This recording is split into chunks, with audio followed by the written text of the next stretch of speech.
the scene of Friday night's shooting. The biggest frustration coming from people walking by, coming to visit this memorial behind me. Hey Jen, we are inside the Fan Fest here at the Convention Center. Really doesn't get much better than this. Road rage happens on the Beltline, but this was different. There's a spring inside the door that needs to be replaced. What happens is during an accident, Reducing the effects of this tornado to a date in time, a date already immortalized in this city's history. Growing up in Northern Ireland, Tony Gwynn dreamed of making a living in the game of soccer. The former UW Platteville player made that dream a reality, accepting a Division I coaching job at Western Illinois in 2007. My first season in Division I, we went 16-3. So it was truly a dream come true. That professional dream quickly gave way to a personal nightmare. Seamus was playing soccer and he was limping, and I didn't really know why. And we came home for Thanksgiving and went to same day care. The doctor said, "I think your son has some form of a bone cancer." Gwynn's young son was diagnosed with Ewing sarcoma in the fall of 2008. For the next few years, Tony commuted 8 hours round trip to visit his son at the hospital in Milwaukee. I think in 2009, the cost was about $19,000 in gas, and 2010 spent $21,000 in gas and got an oil change every Friday. In the spring of 2012, Gwynn gave up his Division I job to accept the head coaching position at Division III UW Whitewater. Good save! The move was designed to give him more time with Seamus, but time was not on their side. Seamus died later that year on December 19th. The 11-year-old gave his father one last request to make sure every kid in the hospital had a Christmas present. Knowing that I might not be there on Christmas, you have to do this for me. So I kept my word, and each month I take toys to Children's Hospital in Milwaukee to this day. Amidst their pain, the Gwynn family found new purpose, carrying on Seamus's legacy of giving. Seamus's grandmother started the Seamus Gwynn Foundation, which donated between $15,000 to $20,000 in year one to families of children that are fighting cancer. And if we can help them in any way, that would have made Seamus very happy. UW Whitewater is also carrying on Seamus's legacy with the Seamus Gwynn Cup. The first game was played against Tony's alma mater, Platteville. The Warhawks won in the final second. I don't think I felt anything like it ever before, and it was extremely emotional, but a great win. And then rightfully so. We won it, and in his honor. Even on the soccer field, Seamus is never far from his dad's mind. You know, I'm not even remotely the same person I used to be.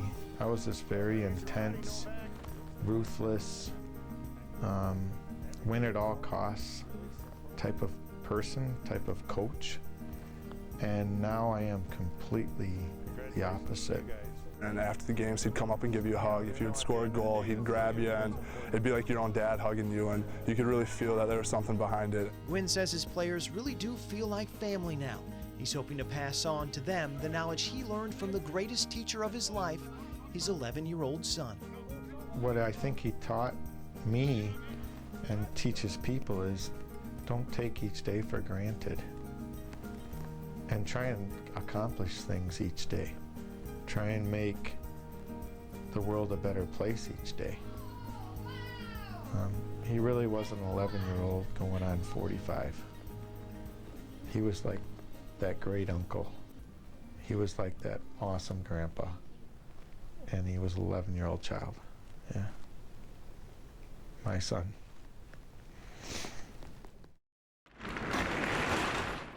Thursday afternoon, the trucks rolled in and volunteers were quick to load them up. This is more than I've ever seen. This is 100 times more than I've ever seen. This is amazing. 13 pallets of donations from the community and local businesses, not to mention several SUVs of clothing donated by Walmart, and $30,000 in winter outerwear from Land's End. We really were able to do a lot with a little, and hopefully what we do tonight will mean a lot to people who really have a need. But for many, the effort means so much more than simply handing out clothing and food. It's the message of caring that comes with every donation. Just tell them that we care, and I think that's important, that somebody cares about them and that they matter. And I think that's kind of the message of tonight. After loading up the trucks, volunteers headed downtown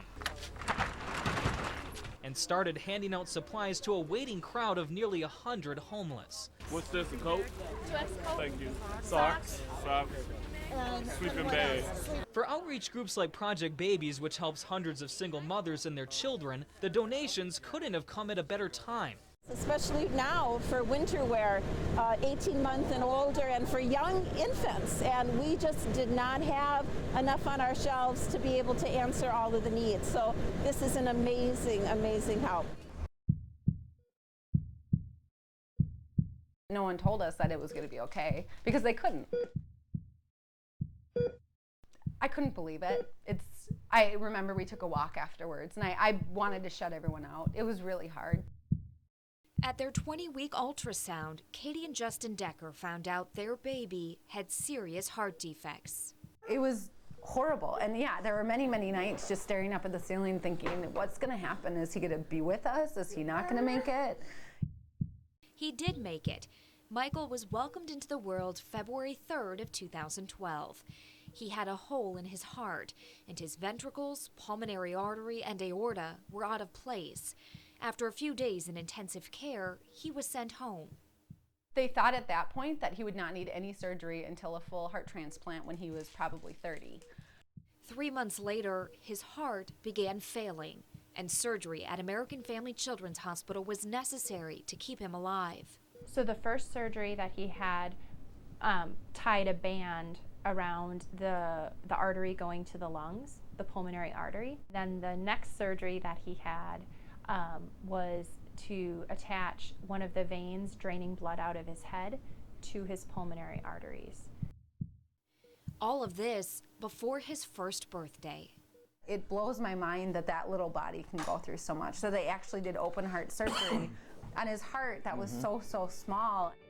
I'm a better person and a stronger person because of what he's had to go through. Yay! Good job! Michael is now a vibrant and loving 2-year-old. He was Prince of the American Heart Association's Heart Ball in Madison this year, an organization that's research and technology played a big role in his diagnosis and treatment. Michael should lead a normal childhood with a few restrictions.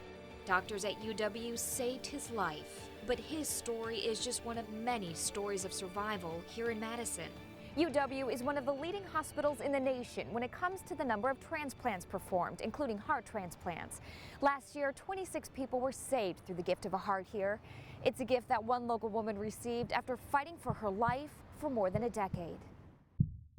Jogging along on country roads and started feeling really heavy in the chest, tightness, and couldn't breathe.